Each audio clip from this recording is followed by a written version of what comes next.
Hello, Pirate Dave here. It is time for another Phantom Sunday story. This time, Sunday story number 4, The Beachcomber. Real quick, I know that I have a new microphone and it's probably a lot louder than it usually is. My apologies. Hopefully, this isn't too loud and you can just adjust the volume on your end. But I did want to make sure that my audio was coming clear in the future. To get right into the story here, yes, we are doing a second Sunday story in a row because this story came out before the next daily story. But it's very appropriate because we met Manna Day in the previous story, and she shows up in this story as well.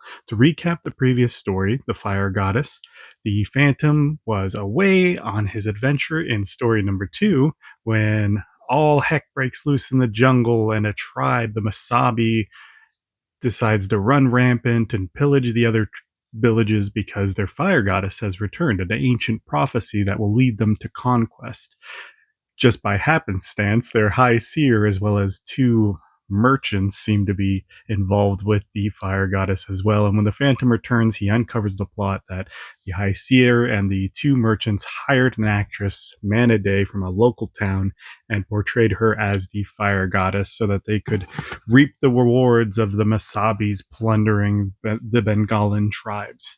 The Phantom, of course, saves Manna Day and returns the Masabi to their peaceful ways, and he and Manna part ways. And that's where the Beachcomber begins. And we join Manna in the local town of Morristown, which we've seen before. She's being shown the sights. As an American, the local law enforcement points out that there's another American, actually, a beachcomber, which is sort of like a beach bum. But when they try to approach him, his name is Whitey, he runs off. Manna Day, of course, runs after him because, well, he's the only American around, and I guess she's a little bit lonely. And looks like Whitey's just a little too cagey. Threatens to hurt Manna if she approaches him. Whitey's facade soon breaks down, and he reveals that his life was ruined. Apparently, he came upon a man that was dead, and he was being framed for murder, and the only way that he could escape prison, an unfair sentencing, was to escape the country. And he ended up on the beaches of Bangalla, the beaches of Morristown, while that was happening. But Manna, thankfully, knows somebody that could possibly help Whitey, the Phantom. Manna goes to the local law enforcement to try to get help to find the Phantom because nobody knows where the Skull Cave is. They basically say, hey, it's the deep woods. Just you have to walk in there and figure it out. But I wouldn't do it because it's super dangerous. But Manna is determined to help Whitey out, and she treks across the jungle with a couple of guides to find the Skull Cave. And the Skull Cave has already heard of her coming. From the fabulous Skull Cave itself comes the order, do not molest these people. They spent a whole week sort of explaining how remote the Skull Cave was. I think this is the first time that we get a sense of how distant the Skull Cave and the Bandari tribe are from civilization. Something we could infer before, but it is nice. And Manna and Whitey eventually part ways with the guides who wish to go no further, not into the poison pygmy people's territory. And that's when Manna and Whitey find Garan and the Bandar, and she is led into the Skull Cave, and they meet the Phantom. And of course, the Phantom greets Manna as an old friend, and he hears Whitey's story. Yeah, he asks a great question. Why didn't you ask the police to help you? Why have you come to me? And, Whitey says, they wouldn't believe me. The case against me was framed perfectly. So the Phantom says, I'll help you. We'll all go back together to America. And Whitey's like, well, we have no money. She spent what, a couple months as a fire goddess. He's a beach bum. But that's when we see this is the treasure of the Phantom, used only to fight injustice and cruelty and greed. And the Phantom uses his considerable resources to purchase travel back to America for all three. Quickly, the Phantom tracks down the offices of the people that framed Whitey, this lawyer by the name of Slick. He listens in, and sure enough, he realizes that it's true. This is a whole gang of people that just they're professional killers and they're murdering. So he sends his calling card. Look at that. Sinister, but Slick pays it no mind. He's the head of a murder ring. He doesn't have anything to worry about. Meanwhile, Slick is meeting with this judge, and the judge doesn't agree to let his boys off easy from a murder case. How unreasonable of the judge, right? And so Slick plots to have the judge killed after he leaves. The Phantom takes the judge's place, convinces him to take his hat in his car, and he drives off. The killers of the murder ring follow the Phantom, thinking they're going to follow the judge, but that's when the Phantom ambushes them, knocks them out. These guys don't know what's going on. They just see their buddy knocked out. They find the calling card that showed up at Slick's office earlier. They decide to take off, but Phantom, you're wrong about that. You're not getting out of anything. Look at that. Double pistol action.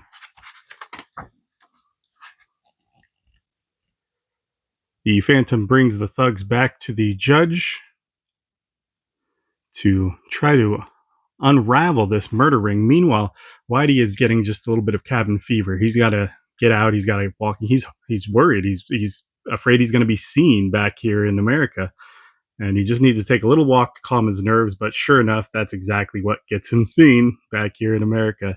He and Manna get ambushed on the streets, and they're taken away. Meanwhile, the Phantom returns. He finds that they're gone. He gives good boy Devil some food. We don't get to see a whole lot of Devil, to be honest, but Lee Falk kind of addresses that he is there. The Phantom goes back to Slick's office, where the secretary there gives him the address of Slick's other residence. And sure enough, the Phantom is seeing that Whitey and Manna are at the clutches of Slick and his murder ring. Whitey refuses to give any information about the Phantom, who's helping him out. Slick's trying to figure out, why Whitey has gotten so much confidence to go back. So he drops Whitey into the hole, and that's the Phantom follows through the skylight and down through the hole to save Whitey, and it's a sewer hole, it looks like. And Whitey almost drowns, but the Phantom brings him back up, saves his life. They've still got Manna, so I'm going back, but I'm sending you to my friend the judge. You'll be safe with him. Going back to the murder ring, but how? Back the way we came. Gotta slide back up that sewer to Slick's residence, and sure enough, there he is climbing. Look at that panel. That musculature. Really awesome. Meanwhile, of course, Slick does have Manna Day.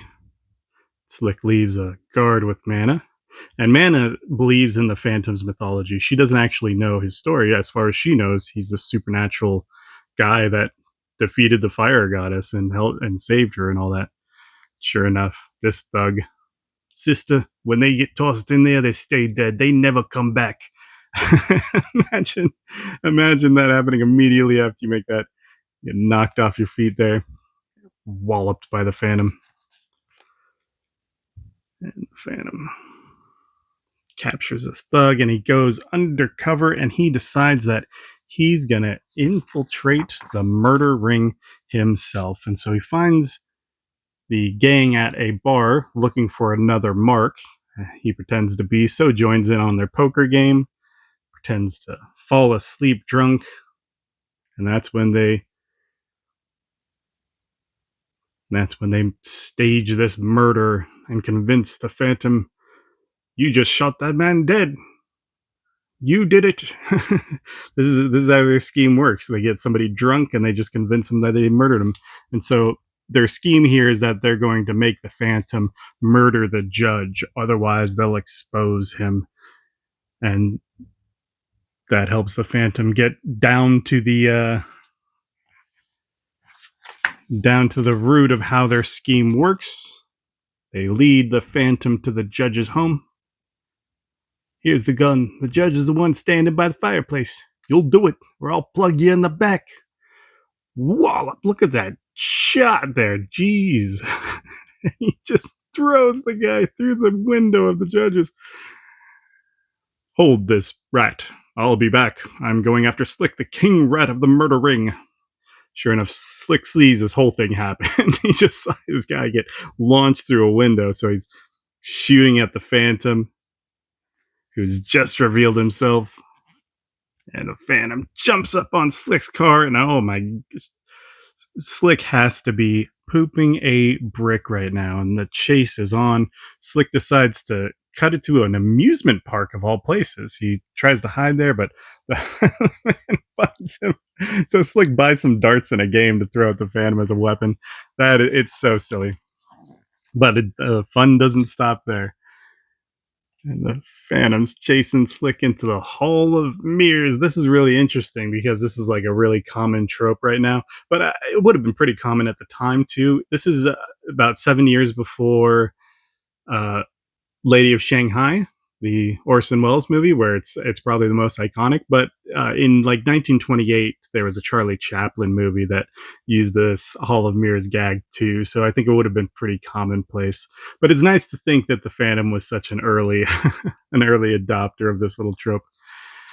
And Slick shoots out the mirrors, thinking it's the Phantom, but no such luck. He escapes onto a roller coaster, but the Phantom gets onto the last car at the last minute, makes his way up the cars, and he tackles Slick off the roller coaster. Oh my goodness. And just barely catches Slick from falling. Below, the Phantom sees a canvas water tank used in a high dive act, and they use that to splash down into safety. Meanwhile, the Phantom brings Slick back to the judge to face justice. This is all that's left of the professional murder ring, Judge. You're at the end of your rope, Slick. If it hadn't been for him, you would have never gotten us. I don't know why I gave him a penguin accent or whatever, but. And the Phantom saves the day once again, and as a treat for Manna and Whitey, he actually reveals his story. He reveals to him that he's not actually supernatural, that 400 years ago his ancestor was washed ashore and pledged to fight greed, cruelty, and injustice on the skull of the man who killed his father. I am known by 100 names, but my purpose is always the same. I am bound by the oath of the skull. Now you know why I helped you, and now I must say goodbye. Keep my secret. Do you ever think we'll see him again? I think if anyone is ever in need of him, the Phantom will be at his side. Next week, Saboteurs. And that's where the Beachcomber ends. Again, it's more of a pulp hero story, right? It's one of those situations where it does blend the Phantom's jungle mythos with modern day setting, modern for the time, right? The 1940s. But at a certain point, this is one of those situations where you could replace the Phantom with pretty much any pulp hero at the time, especially the emerging superheroes in Bat- Batman and other characters like that. So those aren't my favorite premises, but I think this one, it felt like Lee Falk was just having a lot of fun with it, especially with the carnival at the end, and all the gags from the dart game to the Hall of Mirrors to the roller coaster to diving into the water at the end. And I mean,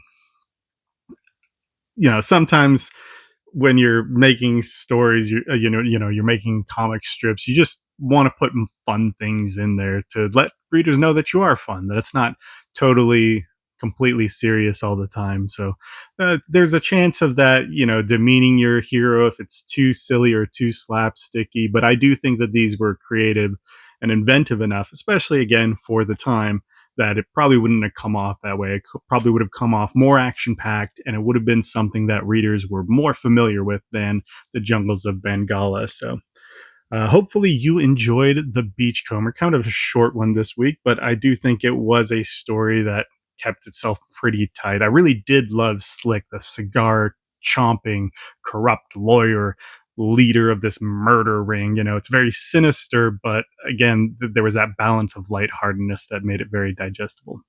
Next week, we'll return to a daily story. It'll be daily story number 13. I'm not sure what that is off the top of my head, but I hope to see you then. Bye.